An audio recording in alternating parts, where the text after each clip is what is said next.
क्या आप भी बनना चाहते हैं अमीर? नहीं। गाइज, आज के टाइम में अमीर कौन नहीं बनना चाहता है। और अगर आपका सपना भी अमीर बनना है तो आप आ गए हैं सही वीडियो में।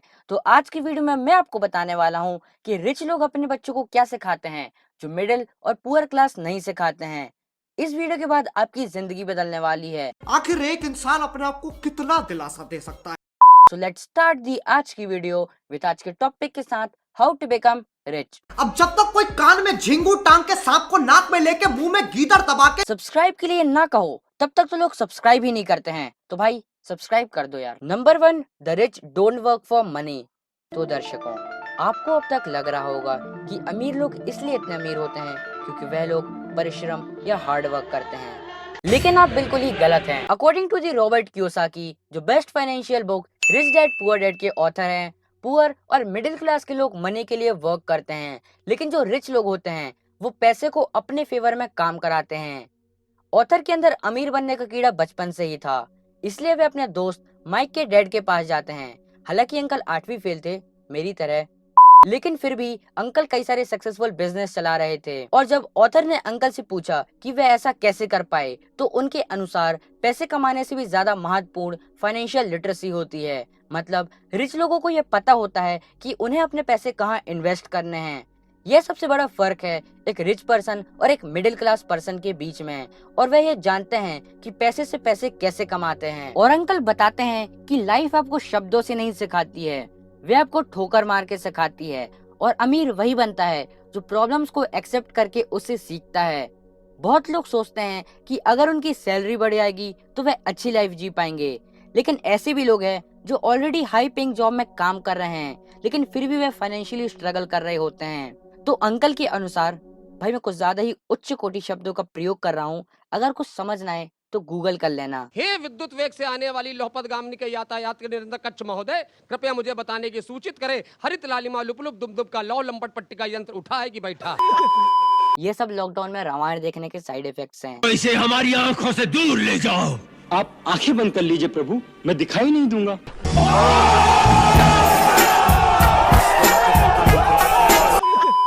तो अंकल के अकॉर्डिंग मिडिल क्लास लोगों को यह नहीं पता होता है कि पैसा उनके लिए कैसे काम कर सकता है, बजाय इसके वो लोग पैसे के लिए काम करते हैं। Number 2, financial literacy. तो दोस्तों, मैं इस टॉपिक को एक कोट से स्टार्ट करना चाहूंगा। It's not how much you earn, it's how much you keep. अच्छी बात है। इसका मतलब मुझे भी नहीं पता है, अच्छी बात है। सॉरी मजाक कर रहा हूँ। अच्छी बात है। मान लीजिए आपने पैसे तो कमा लिए, लेकिन आपको पता ही नहीं है कि उसे इन्वेस्ट कहाँ करना है, और इसके कारण आप उसे यूजलेस चीजों में खर्च कर देते हैं। बजाय उसे सेव करके ऐसी जगह इन्वेस्ट करें जहां से आपको रिटर्न्स मिलें, या फिर आप उस पैसे को अपना एक स्टार्टअप खोलने में भी लगा सकते हैं। हमारे ऑथर रॉबर्ट कियोसाकी के पास लोग यह सवाल लेके जाते हैं कि वह उनके जैसे अमीर कैसे बन सकते हैं, तो उनका जवाब होता है कि पहली फुर्सत में निकल। कैसा लगा मेरा मजाक? आपको पहले फाइनेंशियली लिटरेट होना पड़ेगा। आसान शब्दों में, पैसे को कैसे मैनेज करना है और उसे कहां इन्वेस्ट करें कि वह डबल हो जाए। 25 दिन में पैसा डबल। फाइनेंशियली लिटरेट होने के लिए हमारे लेखक ने 2 शब्द कहे हैं, know the difference between asset and liability. यह रूल किसी बवाल से कम नहीं है। अगर आपने यह रूल समझ लिया तो आपको पता चल जाएगा कि आपको अपने पैसे कहाँ इन्वेस्ट करने हैं। साधारण शब्दों में एसेट का मतलब ऐसी चीजें जो आपकी जेब में पैसे डालें, भला ही आप काम करें या ना करें। एग्जाम्पल के तौर में, आपने अपने घर को रेंट में दे दिया है, तो आप काम करें या ना करें, हर महीने आपको आपके पैसे मिल जाएंगे। और लाइबिलिटीज का मतलब है ऐसी चीजें जो आपकी जेब से पैसे निकालें, जैसे होम लोन, कार लोन इत्यादि। और अगर आप रिच होना चाहते हैं तो आपको एसेट्स और लाइबिलिटी में डिफरेंस करना सीखना होगा। अब मैं आपको एक पुअर, मिडिल क्लास और एक अमीर पर्सन का कैश फ्लो दिखाता हूँ। यह कैश फ्लो एक पुअर पर्सन का है, और इसके अकॉर्डिंग एक पुअर पर्सन की सैलरी एक्सपेंस जैसे टैक्स, रेंट, फूड जैसी चीज में खत्म हो जाता है। और यह कैश फ्लो है हमारे जैसे लोगों का, in short middle class person का। इसमें हम देख सकते हैं कि एक मिडिल क्लास पर्सन की सैलरी उनके एक्सपेंस और लाइबिलिटीज में खत्म हो जाती है। लाइबिलिटीज जैसे car loan, home loan, school loan etcetera. देखा जाए तो मिडिल क्लास और एक पुअर पर्सन के बीच में ज्यादा डिफरेंस नहीं है। और लास्ट में, आखिर में आता है एक रिच पर्सन का कैश फ्लो। इस नकदी प्रवाह पैटर्न मतलब कैश फ्लो पैटर्न के अकॉर्डिंग रिच पर्सन की जो इनकम होती है वो एसेट से आती है जिसके लिए उन्हें कोई जॉब नहीं करनी पड़ती है, और फिर उस एसेट से जो इनकम आती है उसे वे ऐसी जगह इन्वेस्ट करते हैं जहाँ से एक्स्ट्रा रिटर्न आए, और फिर वे उस पैसे से अपना एक्सपेंस करते हैं। और मान लीजिए किसी रिच पर्सन को अपने लिए कार खरीदनी है, तो लोन लेने की बजाय पहले रिच लोग उस कार के लिए इनकम का सोर्स ढूंढते हैं, फिर वह कार बाय करते हैं, और इसे हम फाइनेंशियल लिटरेसी कहते हैं।